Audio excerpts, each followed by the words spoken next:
Et bonsoir à toutes et à tous les amis, j'espère que vous allez bien. On se retrouve pour un nouveau live ce soir, un débrief hebdo comme tous les dimanches. Beaucoup de choses à dire, vous vous en doutez bien, avec cette semaine qui a été totalement folle, autant sur le marché crypto que sur les marchés en général. Donc on va essayer de revenir, de faire un petit peu le point sur ça, mais on va être surtout dans l'optique de préparer au mieux la semaine qui arrive parce que ça va être une semaine importante. Je vais pas m'éterniser et réexpliquer exactement tout ce qui s'est passé. Je vous ai déjà fait un certain nombre de vidéos sur ma chaîne YouTube pour vous expliquer ça en détail et vous dire comment ça fonctionnait. D'accord. Là, le but aujourd'hui, ça va être de faire un retour rapide, de faire un débrief rapide et d'essayer, voilà, comme je vous le disais, de préparer au mieux la semaine qui va arriver. On fera aussi un retour sur les résultats de mon serveur Discord qui ont été très intéressants cette semaine. Donc voilà un petit peu le programme de ce soir comme d'habitude. N'hésitez pas à vous abonner, n'hésitez pas à rejoindre le serveur Discord. Je vous rappelle que j'ai sorti un tout nouveau projet aussi cette semaine, Blockchain Capital, en collaboration avec d'autres experts du monde de la crypto-monnaie. Je vous laisserai aller voir tout ça aussi. Voilà, allez c'est parti, on commence. Une fin de week-end plutôt intéressante avec un Bitcoin qui performe bien ce dimanche soir là. Voilà, bon, on en reparlera tout à l'heure, mais c'est peut-être un simple piège. Globalement, la semaine, sur les 7 derniers jours, ça a été évidemment totalement baissier avec quasiment une perte de 10% pour Bitcoin, hein. Vous voyez ici, moins 8,41%, quasiment moins 5% sur Ether, et la grosse majorité du marché qui a été en difficulté. On a perdu énormément de valeur, comme je vous l'ai déjà expliqué, à cause d'un certain nombre de raisons macroéconomiques, internes au marché crypto, externes aussi au marché crypto. Donc ça a bien secoué. Des stablecoins, notamment USDC, vous le savez, ont aussi été en difficulté cette semaine. Donc une situation très particulière, évidemment, tout au long de la semaine. Alors, maintenant, concrètement, en termes de scénario pour Bitcoin, on voit quand même qu'on a une bonne réaction sur du daily depuis qu'on a touché et qu'on a comblé le gap CME ici aux alentours des 20 000 dollars. Réintégration du nuage d'Ishimoku. Donc, c'est plutôt positif. Mais en réalité, j'ai bien peur que ce soit seulement de courte durée. Pardon. Alors, on pourrait potentiellement revenir tester en fait cette structure vers les 22 000 dollars. Mais en réalité, j'ai du mal à être très optimiste pour le moment, euh, au vu de tout ce qui se passe. Alors, je vais en profiter du coup dès maintenant pour faire un petit retour sur tous ces éléments, justement tout ce qui a secoué l'écosystème crypto cette semaine, et même la semaine dernière, puisque ça avait commencé la semaine dernière. Donc je vous le rappelle, Silvergate, cryptobanque, une des plus grosses cryptobanques mondiales, a fait faillite. La Silicon Valley Bank, la 16e plus grosse banque des États-Unis, a fait faillite. L'USDC, du coup, en réaction à cela, a perdu de la valeur et est descendu sous les 1 dollar, ce qui est quand même relativement problématique pour un stablecoin. Niveau macroéconomique, Jérôme Powell a réaffirmé que la Fed allait continuer d'hausser les taux d'intérêt directeurs. Bon, je pense que j'oublie certaines choses. Oui, on a appris aussi que Ethereum allait rentrer dans le régime des securities. KuCoin, Coinbase, Kraken se retrouvent face à la justice américaine et face aux régulateurs. Bon, ça sent un peu le roussier un peu partout en fait quand on regarde. Et c'est pas forcément très réjouissant. Alors, on va regarder dès maintenant, bah, justement, en plus les éléments qu'on va avoir la semaine prochaine, les catalyseurs macroéconomiques qu'on va avoir la semaine prochaine, sachant que la date aussi qu'il va falloir surveiller, ça sera le 22 mars. Le 22 mars où on aura le prochain FOMC avec une nouvelle hausse des taux d'intérêt directeurs. Alors, là, demain, une journée qui va être importante. Pourquoi? C'est pas forcément d'un point de vue macroéconomique demain que ça va être important. Ça va être d'un point de vue bancaire et en réaction à tout ce qui s'est passé justement fin de semaine, fin de cette semaine là, puisque le système bancaire va se relancer, va réouvrir. On va donc savoir est-ce que Circle et l'USDC vont s'en sortir ou pas. On va voir un petit peu aussi si la Silicon Valley Bank va être rachetée, puisque voilà, le but aujourd'hui aux États-Unis, c'est de trouver un nouvel acheteur potentiel qui pourrait absorber en fait la Silicon Valley Bank et du coup limiter un maximum de dégâts.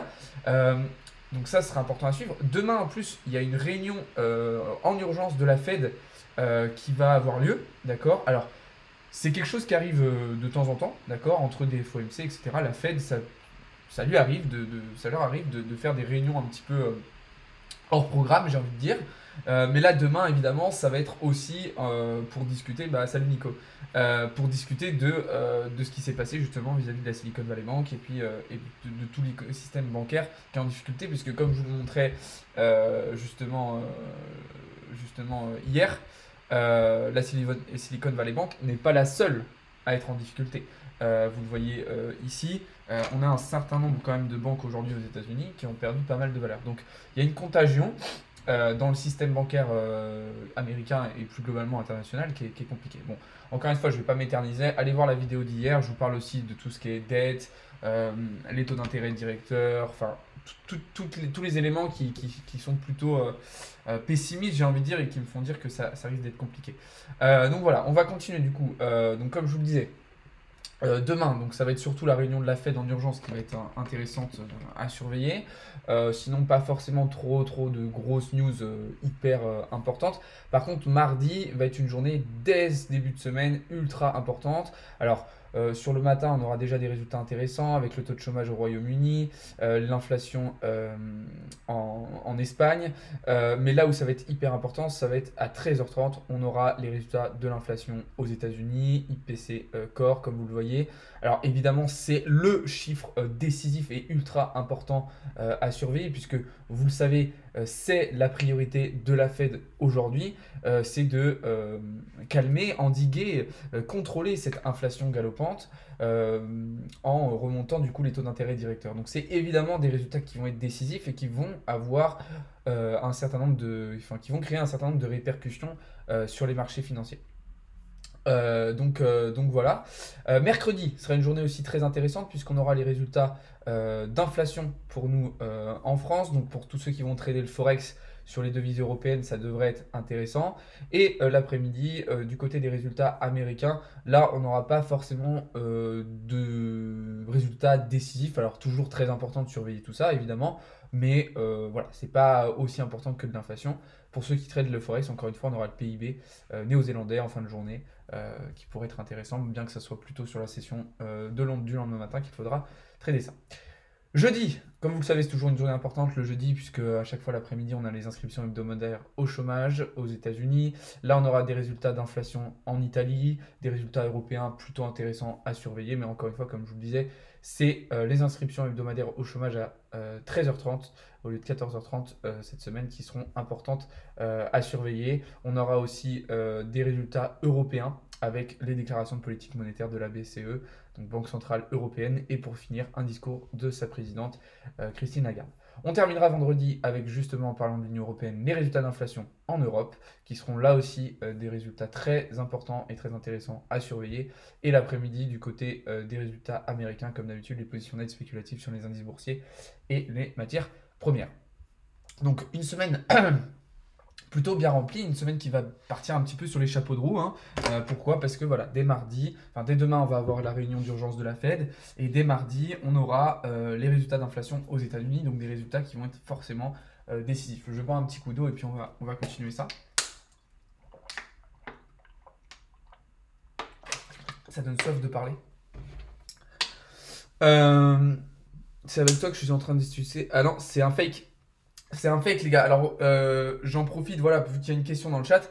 Il y a énormément de fakes sur les réseaux, de faux comptes de moi qui vous contactent. J'ai pas de Telegram. Dites-vous, j'ai pas de Telegram. D'accord? Donc, si vous recevez un message, déjà, c'est bizarre parce qu'il y a très peu de chances, il y a très peu de raisons pour que je vous envoie un message en privé.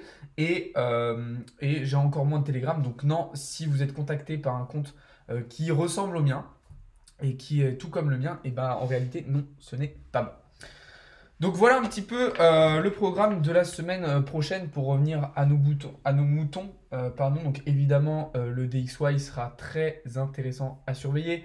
On gardera aussi un œil attentif sur Nasdaq et S&P 500, notamment S&P 500 qui a très mal fini la semaine dernière, hein, puisqu'on est venu ici, vous voyez, réintégrer la trendline daily qu'on avait mis tant de temps à casser, donc des résultats qui sont sur les marchés financiers traditionnels pas du tout encourageants. Encore une fois, je vous en parle dans les dernières vidéos sur YouTube, n'hésitez pas à aller voir ça. Mais bon, l'avantage c'est que ça crée des opportunités. Alors évidemment, ça a des répercussions importantes et pas forcément réjouissantes, mais on a des opportunités, il faut savoir les saisir. Alors, pour vous donner un petit peu mon scénario et mon avis sur Bitcoin et sur le marché crypto en général pour la semaine qui arrive, je pense que là, ce qui s'est passé ce week-end est un rebond technique aussi classique au vu de la belle baisse de la semaine dernière. Voilà, c'est logique qu'on réagisse de cette manière. j'ai envie de dire tant mieux. Mais bon, je pense qu'on est dans une prolongation baissière en préparation, c'est-à-dire que on est dans une sorte de bear trap. Voilà, là on vient prendre un petit peu de liquidité, donc voilà, mais on devrait, je pense, à partir de demain, repartir vers le bas, sauf, sauf si les nouvelles sont très très bonnes demain, sauf si mardi aussi on a une inflation qui baisse, et dans ce cas-là on peut avoir une très belle semaine. Sachant que là vous voyez sur du H1 par exemple, on a fait comme une cassure intéressante.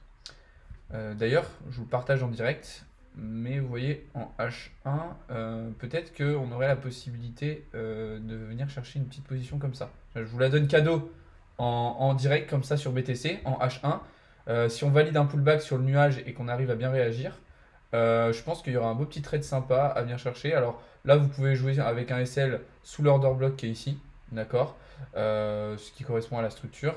Et puis retour vers les 22 200 $. Petit call, c'est pas un conseil d'investissement, d'accord, copiez pas bêtement ça, mais config plutôt intéressante. Donc voilà, donc on peut à la fois avoir une semaine prochaine catastrophique avec un Bitcoin bah voilà, qui va récupérer toute la liquidité à 20 000 dollars et même en dessous. Je retrouve plus la map de liquidité que je voulais. Voilà, c'est celle-ci. Soit eh ben, on a un Bitcoin, si les résultats sont bons, qui repart vers le haut et qui vient récupérer cette liquidité vers les 24-25 000 $. Sachant que celle-ci, bon, ouais, la map date de quelques jours, hein, donc là vous voyez que ça a été comblé, ça a été récupéré, mais on a encore plein de choses à récupérer, hein, à 19, à 18, à 17, à 15. Il y a plein de liquidités encore vers le bas, donc ça vous le savez, de toute façon on le dit depuis un moment, on reviendra probablement chercher tout ça et un nouveau bottom vers les 14 000 $ plus tard. Donc voilà. Donc assez compliqué de se prononcer. En tout cas, il y a de l'opportunité, il y a des mouvements, etc. Donc profitez-en. Pour ne rien louper, bah, rejoignez le Discord, justement, c'est là-bas qu'on vous partage tout. Et d'ailleurs, en parlant du Discord, bah, ça va être le moment de faire un petit point sur les résultats de la semaine dans le serveur Discord, puisqu'on a eu des résultats très très très intéressants. Alors tiens, je vais commencer d'ailleurs avec le challenge trading. D'accord. On va faire un petit point sur le capital, puisque le challenge qu'on vous a mis en place sur le serveur Discord avance très très bien. Comme vous le voyez juste ici, on est déjà en x5. D'accord. On est déjà en x5, plus de x5 même sur le capital de départ. On a fait volontairement un départ à 50 $ pour vous montrer ce qui était faisable avec des petits capitaux. Et alors là, en l'espace d'une soixantaine de jours, donc on va dire, allez quoi, 2 mois, eh bien, vous auriez pu, en suivant tout ce qu'on vous a partagé dans le Discord, eh bien, multiplier votre capital par 5. Alors, voilà, c'est pas du conseil en investissement, on vous partage des positions dans le Discord et aussi beaucoup en live, notamment Paul. Là, en suivant en fait les mêmes positions que vous voyez ici qui ont été détaillées, qui sont 100% sur du Bitcoin, eh bien vous auriez multiplié vous aussi votre capital par 5. Sachant que voilà, ça fonctionne, même si voilà, vous aviez mis, je sais pas, 1000 €, et ben en suivant le challenge Discord, vous auriez aujourd'hui 5000 €, plus de 5000 € même. Donc voilà. Au-delà de ça, il y a eu aussi des résultats pour les offres VIP et Gold du serveur Discord, des résultats très intéressants cette semaine, même s'il n'y a pas eu beaucoup de positions. D'accord, bah forcément, vu ce qui s'est passé cette semaine, etc., j'ai moins touché au marché. Donc dans le VIP, on a été sur 2 trades gagnants et un clôturé ABE. Et en Forex, un trade gagnant contre un perdant. Et pour ceux qui sont dans le Gold, côté crypto, 2 trades gagnants contre 2 perdants. Et côté Forex, un trade gagnant contre un perdant. Donc on est largement en positif. Et rajouter à ça les 5 scalps partagés en live, puisqu'on fait aussi des lives pour les VIP, et vous avez des lives privés, etc. Et on vous a partagé du coup 5 scalps en BTC en live qui ont été gagnants. D'ailleurs, c'était des scalps sur BTC qui avaient été pris pendant les annonces. Donc des résultats très satisfaisants, très encourageants, encore une fois, dans le serveur Discord. Il y a beaucoup d'entraide, il y a beaucoup de partage. Donc n'hésitez pas à aller faire un tour. Vous voyez, tout le monde envoie des trucs, c'est super cool. Vous pouvez aussi voilà, aller voir les résultats. Je vous les partage tous les dimanches soirs de manière totalement transparente. Et puis les résultats des membres aussi, hein, vous voyez, qui partagent leurs résultats. D'ailleurs, hier, il y a eu un truc super cool grâce à un trade que Paul a envoyé dans le Discord. Ici, un membre VIP, vous voyez, Pat, qui a encaissé 721 $ grâce à un short sur BTC. Il y a des très beaux gains, hein. C'était aussi la semaine dernière. Un autre membre VIP, c'était Thibaut. Vous voyez ici, qui avait empoché 50 000 USDT grâce à un short là aussi sur BTC. Donc on vous régale, on vous partage plein de connaissances, de compétences, des prises de position, etc. Il y a beaucoup d'entraide, il y a beaucoup Il y a plein de choses intéressantes, donc n'hésitez pas à aller voir. Il faut savoir qu'il y a une grosse majorité du Discord qui est gratuite. Et effectivement, bah voilà, après, vous pouvez aussi profiter des services payants, donc le VIP et le Gold, que je vous ai détaillé ici avec ce à quoi vous avez accès et à quel prix, si vraiment vous voulez aller plus loin. Donc voilà un petit peu le résumé de cette semaine, en tout cas une semaine qui a été très très très très mouvementée, qui a été très compliquée forcément. Soyez extrêmement prudents, d'accord. Pensez à vous diversifier, hein, c'est un rappel qu'on a déjà fait. Euh, mais c'est un rappel qu'on a déjà fait, mais pensez à vous diversifier. On va terminer ce petit live en discutant. Ok, je vais répondre un petit peu à vos questions et puis après on s'arrêtera là pour ce soir. Putain, je me suis pas du tout coiffé, je suis sorti de la douche comme un enculé là. Donc voilà. Alors, c'est pas hier, j'ai fait. Mais je te l'ai dit, 07, c'est un fake. C'est un fake, c'est un fake. Si vous êtes contacté par des comptes qui semblent être les miens sur les réseaux, ce n'est pas les miens. Ce n'est pas moi. Ce sont des comptes fake qui sont là pour vous arnaquer et pour vous prendre de l'argent. Combien faut donner pour le capital? Comment ça, combien faut donner? Vous n'avez rien à donner?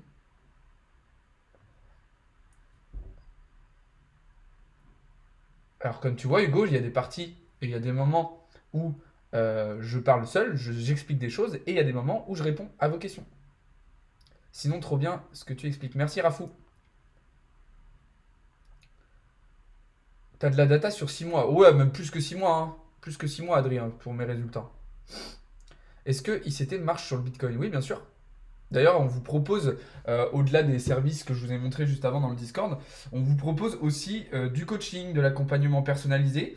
Alors, aujourd'hui, on a toute une équipe. Alors, on vous propose de la formation avec moi sur du trading, de l'analyse technique, de l'analyse fondamentale. Paul vous propose des formations ICT, d'accord, spécialement sur ICT. Avec Sandro, on vous propose de l'accompagnement pour passer Profirme. Comme vous le savez, excusez-moi, je suis malade. Récemment, on a passé des challenges FTMO avec Sandro pour vous dire, bah regardez, nous on l'a fait, on l'a validé. Maintenant, si vous voulez, on vous propose de l'accompagnement, du coaching, des cours en fait, pour que vous aussi, vous puissiez valider ces challenges FTMO et passer Profirme. Donc si ça vous intéresse, vous avez toutes les infos dans le Discord et sur mon site internet. Vous pouvez aller voir ça. Et je le répète, mais cette semaine, j'ai aussi lancé un nouveau projet, Blockchain Capital, où je travaille en collaboration justement avec, euh, avec toute une équipe d'experts crypto, où on vous propose aussi tous ces services-là, coaching, accompagnement personnalisé, il y a aussi un bot de trading, enfin il y a de tout en fait, il y a du minage, des NFT, de la finance décentralisée, du trading, de l'éducation crypto, de l'éducation financière, enfin ça regroupe tout, donc n'hésitez pas aussi à aller voir ça. Bonsoir, combien en capital de départ? Capital que vous voulez, j'impose pas de... Enfin, c'est vous qui choisissez. Il n'y a pas de minimum requis, c'est vraiment vous qui choisissez. Et si vous voulez commencer avec 10 dollars, vous commencez avec 10 dollars. Oui, il va y avoir du mouvement Toto cette semaine sur le marché. Alors, dire que le Bitcoin va descendre de 400 pips, ça ne veut pas dire grand-chose, Hugo. Enfin, je vois ce que tu veux dire, mais c'est pas pertinent de parler en pips comme ça sur Bitcoin. Bitcoin Wallet, ouais, je connais, mais j'utilise pas. Oui, je pense que la crypto va redescendre, sauf si on a de très bonnes nouvelles cette semaine avec l'inflation américaine et tous ces résultats macroéconomiques qui vont être très importants. Ça dépendra aussi de l'avenir de Circle. Est-ce que la Silicon Valley va être absorbée, rachetée ou pas? Ça va dépendre de tout ça. Bah, c'est exactement ce que je viens de dire, Toto.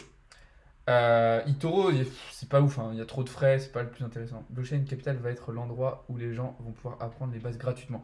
C'est ça, avec le projet Blockchain Capital qu'on a lancé, vous allez avoir accès à une quantité de connaissances, de compétences, de services, de tout en fait très qualitative, avec aussi une grosse quantité.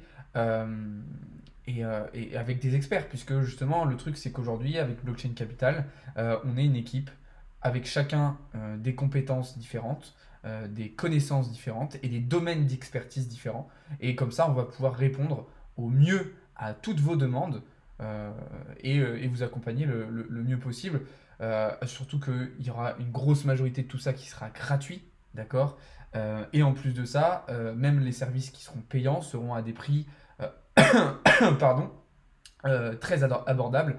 Vous savez, moi dans mes services, ça a toujours été le cas et c'est aussi quelque chose que je veux garder. c'est de proposer quelque chose dont tout le monde peut profiter sans se ruiner. Euh, donc voilà, on va s'arrêter là pour ce soir les amis. On a fait un bon petit débrief de ce qui s'est passé cette semaine et puis on a bien préparé je pense la semaine qui arrive. En tout cas, je le répète, mais soyez prudents, diversifiez-vous dans vos placements, diversifiez-vous entre de la crypto, des actions, de l'immobilier. Dans la crypto, diversifiez-vous aussi en termes de crypto que vous achetez. Diversifiez-vous aussi sur les stablecoins, on l'a vu cette semaine. Diversifiez-vous sur les plateformes que vous utilisez. On l'a vu l'année dernière avec FTX. Le mieux, je le rappelle, c'est d'avoir une ledger. Pensez diversification, sécurité, c'est le plus important. Donc voilà les amis, on se retrouve juste après dans la soirée sur mon serveur Discord, sur le Discord aussi de Blockchain Capital et sur les réseaux de Blockchain Capital. Donc voilà, en tout cas, merci beaucoup d'avoir été là. Restez connectés parce que on vous prépare justement avec Blockchain Capital plein de petites choses super intéressantes cette semaine. Il va y avoir des nouveautés, des avancées, etc. Donc restez connectés. Et puis de toute façon, ça va être une semaine qui va être très très importante, qui va être vraiment décisive. Soyez attentifs. Je serai en live très très très régulièrement cette semaine. Pas seulement moi, Théo aussi le sera. Et les autres membres de l'équipe Blockchain Capital. Diversifier sert aussi à éviter de tout perdre sur un projet. C'est ça exactement. En fait, diversification, oui, c'est pour potentiellement augmenter sa rentabilité, mais c'est aussi une sécurité, la diversification, et c'est d'ailleurs un des outils principaux de la sécurité, si je puis dire. Voilà les amis, merci beaucoup d'avoir été présents ce soir. J'espère que vous avez passé un bon week-end. Bon courage pour ceux qui reprennent le boulot demain. Encore une fois, n'hésitez pas à venir vous abonner sur mes réseaux, sur les réseaux de Blockchain Capital. On se retrouve juste après sur justement ces différents réseaux, ces différents Discord. Et puis sinon, au plus tard, je vous dis à demain matin pour la matinale trading, comme d'habitude, à 8h30. Et puis tout au long de la journée, pour plein de choses super intéressantes. Voilà, pour ceux qui n'ont pas pu suivre le live en intégralité, vous inquiétez pas, il y aura la rediffusion juste après sur YouTube. Sur ce, bonne soirée à toutes et à tous les amis. Merci, c'était Alex de CryptoLearning.